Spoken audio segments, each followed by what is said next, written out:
Kabajamtootaa fi hordoftoota Askaalaa Shibbiruutu bizaggalitti argamtan akkam jirtu nagaa keessanii ani fayyaa kamiitiin jira galata waaqayyoo obboleettiin teessanii baga itti isiniin ga'ee guyyaa dhalachuu gooftaa Yesuus Kiristoos keenya isiniin jedha kabajamtootaa fi daawwattoota kiyya.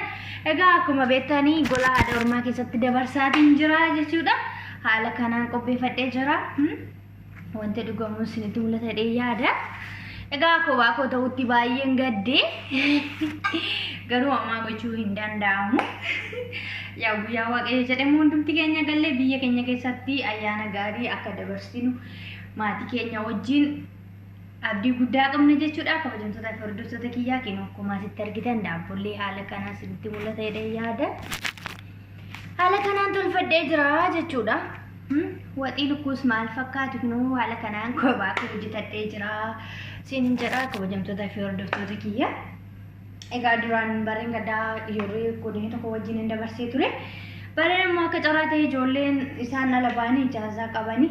Ani immoo akkuma beektan kontiraata waan ta'eef ijaazaan qabu.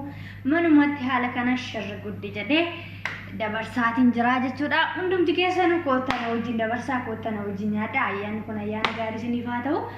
Egaa mee wajjumaan itti deemna jechuudha. Inni ilaalla.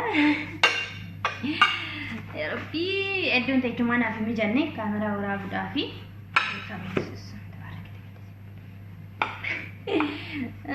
ijoollee dubartiin daabboo murtii akkanaan hin jenne qaba.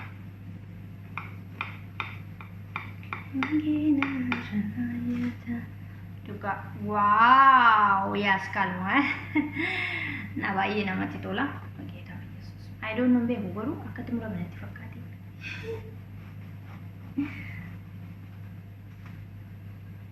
Isini filee muraatiin jira jiru adda koo miti.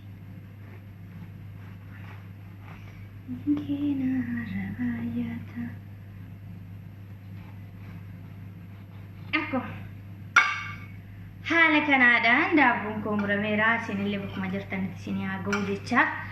Biltoosii keessan banaan eeggadhaa isiniif hin dabarsaa jechuudha. Egaa kabajamtoota fi hordoftoota kiyya.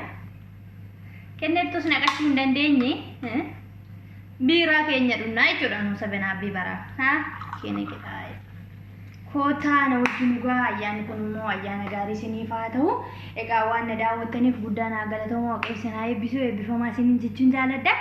Egaa ayyaana gaarii yoo isinitti tole immoo like gochuu hin dagatina akkasumas immoo subscribe naa godha.